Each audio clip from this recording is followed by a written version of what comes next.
நானே கூறவில்லை. இன்றைய நிலையிலே 2 மாதங்களுக்கு 1 மாதத்திற்கு முன் ஏதேதோ ஒரு கட்சிகள், நானும் ஒரு கட்சியை சார்ந்தவன் தான், எல்லாம் மனக்கோட்டை போட்டுக் கொண்டிருக்கிற அந்த நாட்டிலே, அந்த நாளிலே நாட்டை பிரித்து ஆள வேண்டுபவர்கள் எல்லாம் அகற்றிவிட்டு மக்களை சேர்ந்தவர்களை வந்ததற்கு ஒரு முக்கிய காரணம் அங்கிருந்த ஆட்டோ ஓட்டுநர்கள், டெல்லியில் இருந்த ஆட்டோ ஓட்டுநர்களுக்கு பதிவு வைக்கின்றேன்.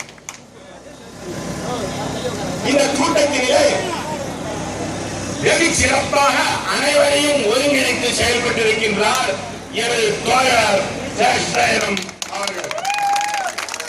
அவருக்கு உறுதுணையாக ஏஐடியூசியை சேர்ந்த சம்பத், எங்களது அழகேசன், இன்டெக்கை சேர்ந்த முரளி, விடுதலை சிறுத்தைகள் கடம்பன்,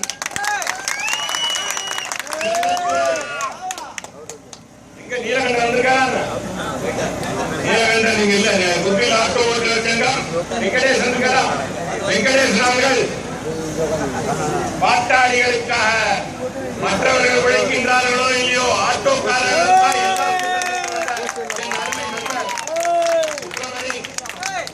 அன்னை தெரசா ஆட்டோ ஓட்டுநர் சங்கத்தின் தலைவர் தாஸ், எனது அருமை நண்பர், ஆட்டோ ஓட்டுநர்களுக்கு மட்டுமல்லாமல் பயணிகளுக்கும் உறுதுணையாக பல இடங்களிலே செயல்பட்டு இருக்கின்ற ஆட்டோ ஓட்டுநர் இனோரா ஆட்டோ ஓட்டுநர் பயணிகள் நண்பர் சங்க தலைவர், என் அருமை நண்பர், 14 ஆண்டுகளாக எங்களுடன் செயல்பட்டுக் கொண்டிருக்கின்ற திரு துபா அவர்கள், அம்பேத்கர் ஆட்டோ சங்கத்தை சேர்ந்த குப்பன், ஆண்டவராயன், டாக்டர் அம்பேத்கர் இளைஞர் ஆட்டோ ஓட்ட தொழிலாளர் சங்கத்தை சேர்ந்தவர்கள், பகுஜன் சமாஜ் கட்சியை சேர்ந்த ஆட்டோ சங்கத்தை சேர்ந்தவர்கள். நான் இன்னைக்கு ரெகுலரா கலெக்டர் சட்டை போடுறதில்லை, உண்மையா சொல்றேன். நான் இது வரைக்கும் ஆட்டோ ஓட்டினதும் இல்லை, இதுவும் சத்தியம். ஆட்டோ சொந்தத்துல வச்சுக்கல, ஏன்னா அரசியல்வாதிகள் ஆட்டோ வச்சிருக்காங்கன்னு ஜன மத்தியில் இருக்குது. நான் சத்தியமா இது வரைக்கும் ஒரு ஆட்டோ வச்சுக்கிட்டு இல்லை. அதான் ஆட்டோக்காரர்கள் எப்படி சென்னைக்கு உதவி செய்கிறார்கள் என்பதை நான் நன்கு அறிவேன். பயணியாக மட்டுமல்ல, உங்களில் ஒருவராக இருந்து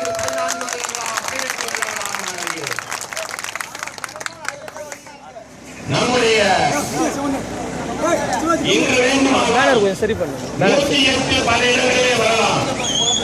ஆனால் அன்றைய தினத்திலிருந்து இன்றைய தினத்து வரை அடிப்பட்ட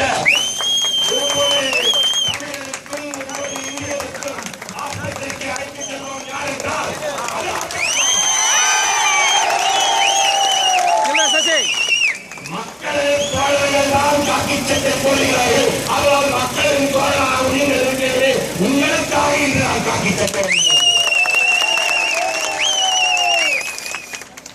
நண்பர்களே, உங்களுக்கு பல கஷ்டங்கள் உண்டு. நான் ஒரு கேட்கிறேன், எத்தனை பேர் காலை 7 மணியில் இருந்து ராத்திரி 10 வரை ஓட்டு நின்று சேவகம் செய்கின்றார்கள் என்பதை எந்த ஒரு தொழிலாளர் சொல்லட்டும். பல பேர் ஏன் காவல்துறையை சேர்ந்தவர்கள் கூட காக்கி அணிந்திருப்பார்கள். அவர்கள் பலர் 8 மணி நேரத்திற்கு மேலும் வேலை செய்கிறார்கள் என்பதை நானும் அறிவேன். இருந்தாலும் கூட வெயிலும் மழையிலும் காக்கி சட்டைக்காரனே காக்கி சட்டைக்காரனே ஒரு மரியாதை இல்லாமல் நடத்துவது என்ன நியாயம்?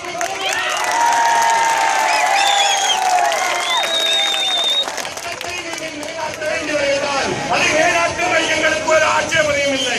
ஆனால் சட்டத்தையும் மீறி எங்களை குற்றம் காட்ட வேண்டும் என்ற ஒரே ஒரு காரணத்திற்காக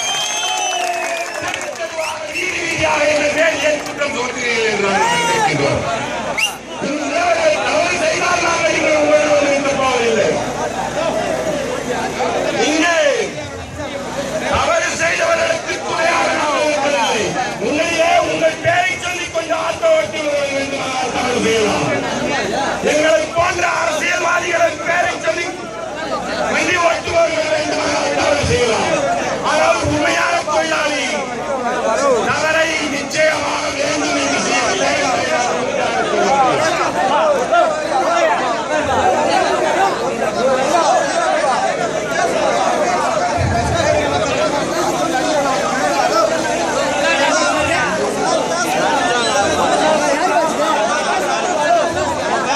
முடிய போகிற நேரத்தில் இப்படி தான் பிரச்சனை பண்ணுவாங்க, தடியடி நேரத்துக்காக எது வேணால் கலவரம் உண்டு பண்ணுவாங்க.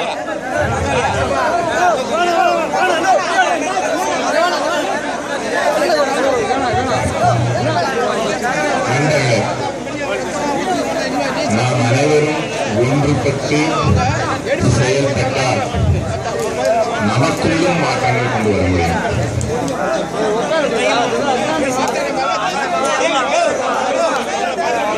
நமக்குள்ளும் மாற்றம் கொண்டு வர வேண்டும் என்று நானும் எண்ணுகின்றேன்.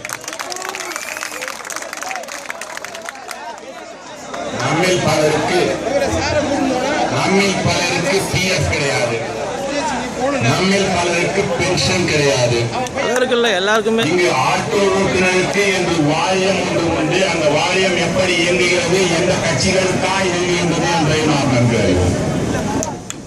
தொழிலாளர்களுக்காக வாரியம் அமைத்து தொழிலாளர்களின் பேரை கொள்ளையடிப்பவர்களுடைய வாரியமாக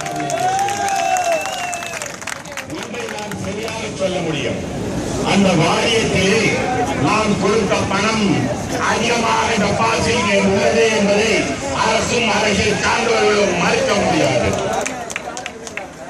ஏறக்குறைய 5 கோடி இருப்பதாக நமது நண்பர் சேஷன் கூறியிருக்கிறார். நான் எந்த ஒரு புள்ளி விவரத்தையும் தவறாக சொல்ல வேண்டாம் என்பதால் எனக்கு சரியாக தெரியாது. அவர் சொல்வது சரியாக இருக்கும் என்பதனால் அதை சொல்கின்றேன்.